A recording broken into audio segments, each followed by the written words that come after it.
Gentlemen, what's happening? I'm here with my dad, Papa A. Afternoon. Today we're talking about fighting, physical violence. The inspiration of this came actually in the way of an email that I got the other day asking me, Alpha, what do you do when somebody disrespects you? Do you go in and do you fight them? And this actually got me thinking about a video that I did a while ago about how to win a fight every time. And this was actually a pretty funny video because in the video, basically the essence, and there's a link down below to it, is that you shouldn't fight, all right? There is nothing beneficial that comes out of having physical altercations. And the people and the comments get so mad at this video because they're finding it on YouTube because they're searching out like how to win a fight every time. And so, you know, they're looking for some like super crazy like choke out finishing move, and I'm telling them to hug it out. And so they get so mad. I personally have never been in a fight, a fist fight, never in my life. And for the longest time I was kind of ashamed of it, where it's almost like, and I think our society, we you know, even though we don't necessarily encourage violence between men, I think that, you know, it's sort of acceptable. And so, have you ever been in a fight? I think the last fight I was in was with my brother. He was about 8 and I was 10. So yeah. No. Have you ever been even remotely close to a fist fight? Yeah. Have you? What? Yes.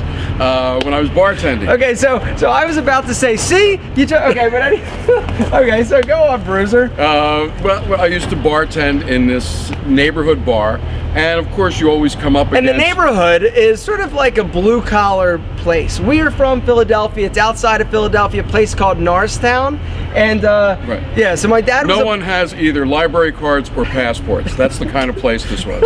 Okay, so go on, tell me about this story. Well, I used to bartend there, and a lot of times I was the only person that worked there in the bar. We would get very crowded, and typically, you know, even regulars, they would have a little too much to drink. You say, you know, come back another time, and that's exactly when somebody wants to pick a fight with you, especially if they don't really know you. But I even had people that knew me pretty well, and you know, so they immediately start calling me names, call me out from behind the bar, you know, just, I mean, it's, you know. And I do know guys that really get off on that. Bartenders that would be like, oh yeah, I'll show you. And you don't strike me as a fighter. Not I. No, I would love it. So the way I used to handle it is I would pick up the phone and they'd be calling me name, and I would tell them, look, I've dialed 2 numbers on here. If I dial 1 more, you're gonna have to deal with other people that have blue uniforms and carry guns. Otherwise, you can go home and try again tomorrow. So that's how I would do it. All right, so my dad, being quick-witted and sober, actually, that is, honestly, here's the deal. You think to yourself, when is the last time you have been even remotely close to a fight? Most of the time, I would imagine that it had something to do with alcohol. And this, for some reasons, you heard the term beer muscles. Well, it's everybody, well, not everybody, but a lot of people, when they find themselves in these situations, you know, they've had too much to drink. And somebody called me out and said that when we do that stammering, and somebody said that we do it on purpose. No, sorry. We're not that well choreographed, my friends. You want to be? Have you ever been in a fight? No. In fact, I was hoping that you're not going to get into a fight. I know. Hey, come over here. Hey, you keep talking. I almost had to get physical with a bystander, right? Yeah, you better keep walking. Fighting's dangerous. I mean, and stupid. It's really stupid. It really, I mean, I think it shows a lack of intelligence, a lack of willingness to, you know, negotiate with people, to talk. I mean, if somebody's that headstrong, just walk away. There's nothing beneficial that actually comes out of it. You might feel better temporarily. I wouldn't even know. Like I said, I've never been in a fight. I would lose, so I wouldn't feel better. Exactly. There are better options. Communicate. Communication's good. Yes. Communication's great, gentlemen.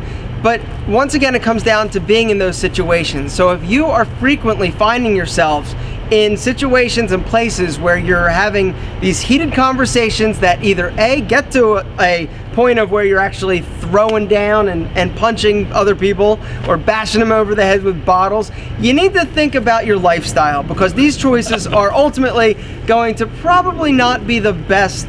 Time to move. If that happens to you a lot, get the hell out of wherever you are. Hey, focus. I'm just wait. I don't think she's got a handicap sticker, and she's trying to take that spot there. What would you do? I would fight her. Fight her, exactly. That's one of my biggest pet peeves, when people park in handicapped spots that aren't handicapped. That is probably the last time that I felt violent or the urge to pummel somebody. Final thoughts on fighting. Fighting? Don't. It's a horrible option. There are much better solutions. Use your brain, think your way out of situations. If you find yourself in situations where you're always wanting to fight, or people are wanting to pick fights with you, guess what? It's time to find other places to be and hang out. Life's too short, and you never know who's packing heat. Gentlemen, there you go. I can't wrap a video up to save my life.